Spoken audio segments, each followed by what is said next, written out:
What's up everybody, and welcome back to another video. We are on the ZephonPack server again today, and today we're taking a look at a few different mods. We're going to try and get to the next two videos. What's over there? Oh, nothing. We're just going to try and get to the next few videos really quickly here because we're getting ready to put the server live, which means we'll be starting a Let's Play, and yeah, it's going to be a lot of fun. So, one of the first ones I want to take a look at is the Forestry mod. So the Forestry mod doesn't add a whole lot, but it does add some really cool things with bees. And so you can place down apiaries and you can put bees in them, and the bees and whatnot you would get from hives, which are just scattered around the world. And so when you get them, you stick them in here. So you stick a princess and a drone in here, and then you'll get a queen. And then you can see kind of, there's like the little particles effects that are going on here, and they're flying out to basically do what bees do. And yeah, some bees will give you negative effects, like you can see there. I've got a poison effect on the right side of my screen. Some of them will give you good effects, some of them bad. There is a suit that you can wear, and let's actually take a look at that right now. Actually, let me switch over to game mode 0, and let's get into Forestry. Are you gonna work?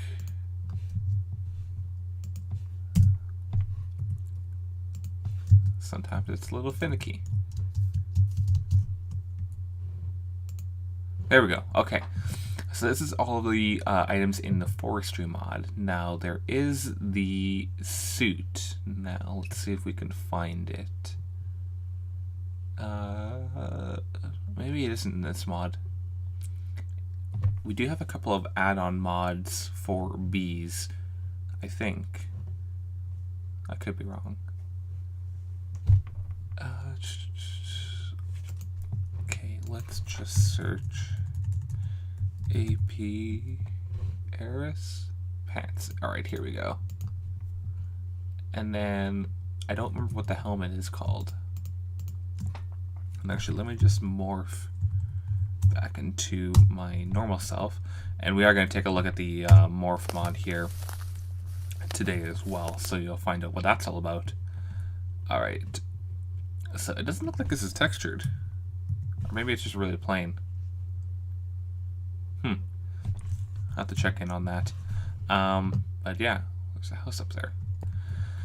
So this suit will help you, again, I need to find what the helmet is, but the suit will help you not get things like poison effects, which I'm getting right now. But anyways, so when this bar gets down, that means the queen has been fully used, and we'll get some items in here. So we're going to let that do its thing, and I got a few of them running. You can see I've already got a honeycomb in this one, so the bees have been hard at work there. Nothing there. No flowers. Can't work in this biome. Yeah, some of them require certain biomes, and some of them require more flowers. So let's just game mode 1. Just place down a bunch of flowers. Yeah, that's not what I'm gonna do.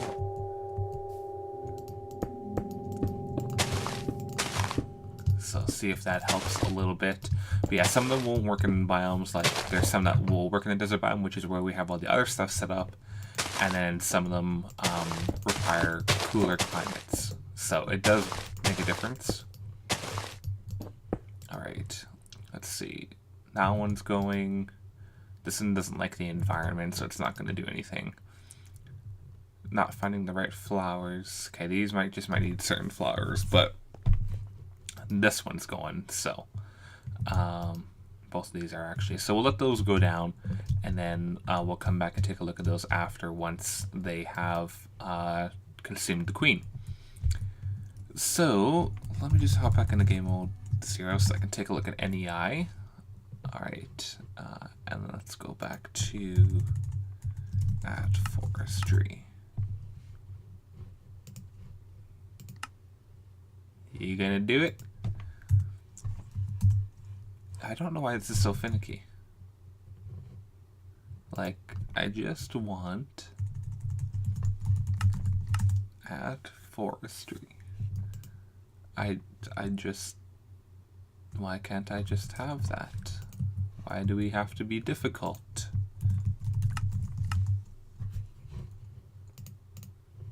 Well, apparently we are going to be difficult. Okay. So let's take a look. Forestry is... I don't know where Forestry is.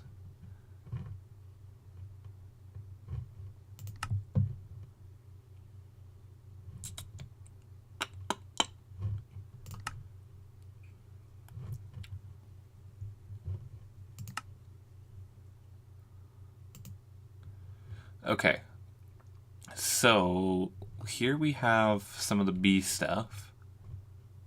Oh, here's the hat. Okay, let me grab the hat just for the sake of having the hat. So there's some of the combs that you can get.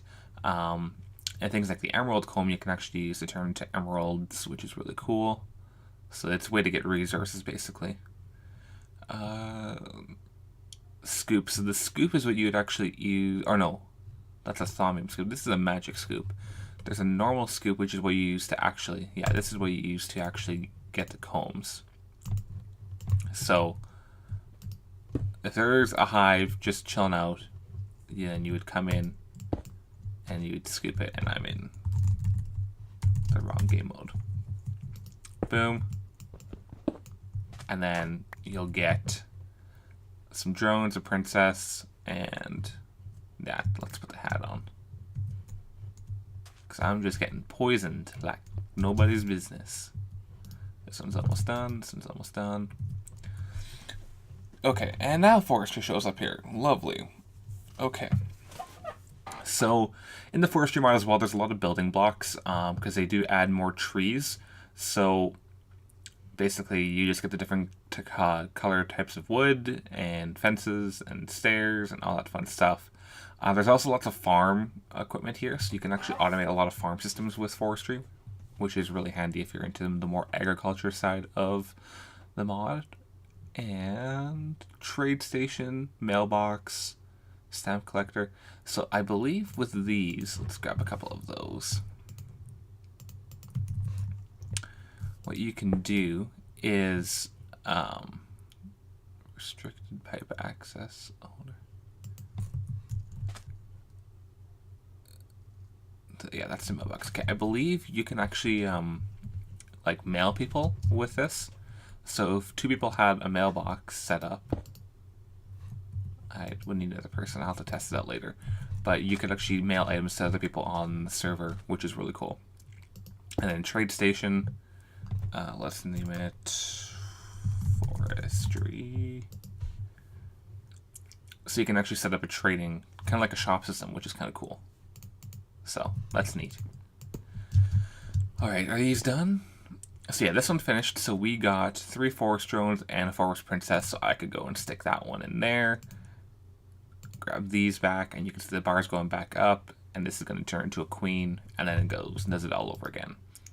Here, so we got the meadow princess. Stick it back in there. Meadow drone. Cool. And then the way that you can kind of get interesting is you can do a little bit of crossbreeding. So instead of putting the same thing like a meadow drone and a meadow princess, you'd put like a meadow drone and a forest princess in there, and then you get a little bit of crossbreeding on, which is how you get some of the new bees without having to go and search for them. So that's kind of cool. All right, what else we got here? So these are all the saplings you can get. The red maple sapling, I think I like that one. Do I like that one? Let's find out.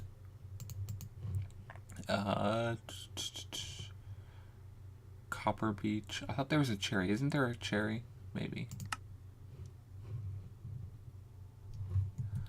Well, let's just go. Oh, game mode 1. Okay. Let's stick a sapling there. Grow. It's an interesting looking tree.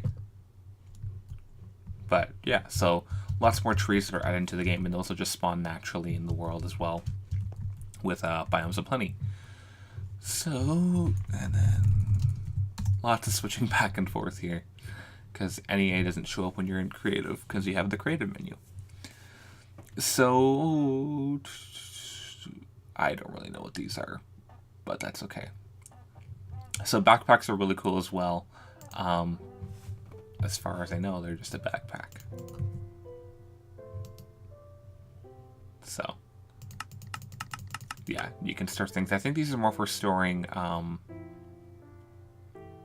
bees and whatnot. And like this would be for ores and stuff like that. So there's certain backpacks for different things. But I believe we have other backpacks and other mods which actually let you store just normal whatever items you want. So as well, you can automate the process of bees with pipes. So these are kind of like the buildcraft pipes we talked about before. And so you stick them on there and you can pipe them in. So you can pipe the newbies in, pipe newbies out from the bottom. So fully automated. So basically when the queen finishes, it'll automatically take those out and it'll stick a new princess in for you. So really easy to automate that.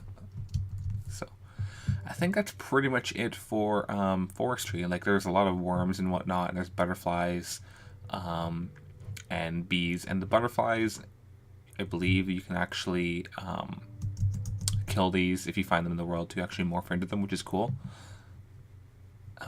And then I think you can capture them and place them in areas in your base and stuff like that. So yeah, pretty much it. The rest of these is just like stuff that you'll use for building the machines and whatnot. Analyzer. I think there's a couple ABR's chest. There's a couple blocks which are for like storing the bees, and there's like a bee book maybe, or a bee box which stores like all the bees that you've discovered so far. So yeah, there's some stuff there, but I'm not gonna spend a whole lot of time with it because we got a lot of other things to do. And yeah, so Morph Mod. So a lot of you saw before that I was a bat, and you might have seen in the previous video I was a creeper. And so basically with the Morph Mod, it allows you to morph into any mob that is in the game. And the way that you do that is simply just by killing that mob. Once you kill that mob, you learn the ability to morph into it. So I've killed a creeper, a cow, a bat, and an Isaac, so I know how to morph into those. Now, the cool thing is you do take on the personalities of, or like the traits of the mob. So the bat, for example, if I was to morph into the bat, so you can see I'm in survival mode, but I can actually fly, which is really handy. So because we'll be playing in survival, this would be a really great way to be able to get around. But you don't always want to be in bat mode, because if I go back into my normal view here, you can see I'm quite low and it can be a little bit annoying, as well as I only have 3 hearts of health. So it's a great way to transport yourself, but not good in the long term. And then for things like a zombie, you would actually burn in the daylight, so you'd want to be careful when doing that. But yeah, lots of different traits for the Morph Mod, and it's pretty straightforward. That's about it. Not a whole lot to it, but very handy indeed, and it's definitely a cool mod, which is why I had it in the mod pack. So, and now we'll be right back with the next mod.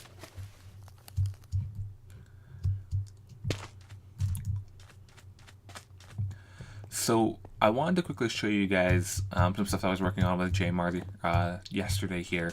So before, we were taking a look at industrial craft, and we're talking about the macerator and how we can kind of double our ores from it.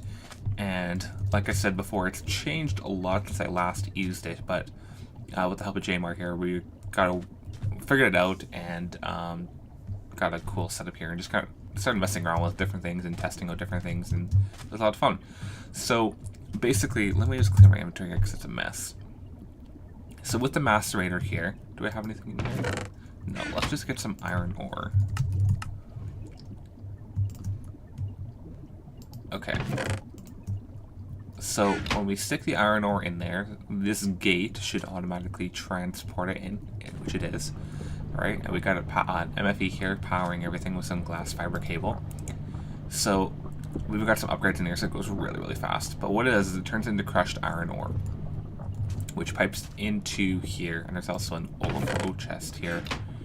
But you need water for this, and we have a infinite water source here going to power this. But basically, it turns it into that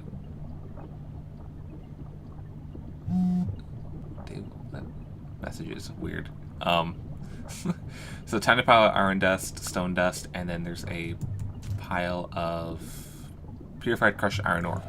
Now you can see we need to put a buffer on this because this is just not doing anything. Let's just turn that off.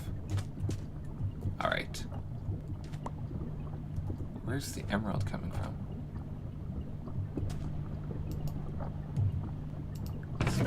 Did I see emerald? Am I going crazy? There's emerald in there. I feel like I'm going crazy. Is there not diamonds going in there? Or maybe it's just glitching out. That was weird. So, okay. So this machine comes in, and it takes the crushed iron ore, and we get purified crushed iron ore, tiny pile of iron dust, and stone dust. And then with this machine that we have running, it pipes it into here. And what this does is it takes the purified crushed iron ore into an electric furnace and just smelts it. Now, why is this important, helpful, or anything? The reason is you'll get more iron ingots per single iron ore. Like as you can see here, we've got 64, and I think there was still a little bit left over in here, but 64 iron ingots, right? And we still got a lot left. So, it's just empty, but so it's probably about a stack so far. But you get a lot more. This is, yeah, we just got 24 more from that. It goes really fast with the overclocker upgrade. So it allows you just to get more for what you're digging up, which is really, really handy. And as well, you can use that tiny pile of iron just to get more iron ingots. It just takes a little bit more, and then the stone dust you can turn into stone. So very handy for that. And yeah, that's how it works. Is it's a little different because the macerator used to just put this into dust. You put the dust into a furnace, and you're good to go. It doesn't work like that anymore. It's turns it into the crushed iron ore, but still the same, if not even better, because you get both the purified crushed iron ore and a tiny pile of iron dust. So yeah. And then over here, we've just got a, I think we have biogas in here. Is that what we have? Biofuel. So biofuel drums, which these hold a lot of biofuel. And so they're just piping into these semi-fluid generators, which then power the MFE, which can hold quite a lot of power. So, and then glass fiber cable, which is probably the most efficient cable in the game, powers all of these machines. So, very clean, very efficient, and very awesome. Over here we just have an MFSU with a heated redstone generator and some destabilized redstone. So, just different ways of powering stuff. And over here, in case you were wondering, it's an aqueous accumulator, so it just takes water around it and pipes it into the ore washing unit, because you do need water in order for the ore washer to function properly. So, yeah, that is that, in case you guys were wondering, because I was really confused last episode. I probably confused a lot of you as well. But hopefully that clears up some of the confusion, and now you know how to get more efficient ores. So, yeah. Okay, so one more mod we're going to take a look at today is just Food Plus. So basically, this mod just adds a lot more food into the game, just makes it a little more interesting, because by default there's not a whole lot. We got things like hamburgers and ice cream, which is kind of funny and cool. But yeah, there's also candy armor and swords and stuff like that. So more of a fun mod, but it just adds some interesting stuff to the game, makes it a little more fun and less boring, I guess. I don't know. But yeah, it's a lot of fun. So that's pretty much it for this episode. Hopefully you guys enjoyed. If you did, a rating would be much appreciated. Please leave a rating down below and feel free to comment and let me know what you guys think. We are hopefully going to be putting a server live on October 8th or sooner, possibly. So I'm going to be trying to get more videos done right away so you guys have a bit of idea of the mods we got going into this thing. And then the survival begins, and it's going to be fun. And we'll be doing a episode talking about how the server is going to work and the theme and kind of what we're doing for that. So yeah, thank you guys for watching, and we'll see you guys next time.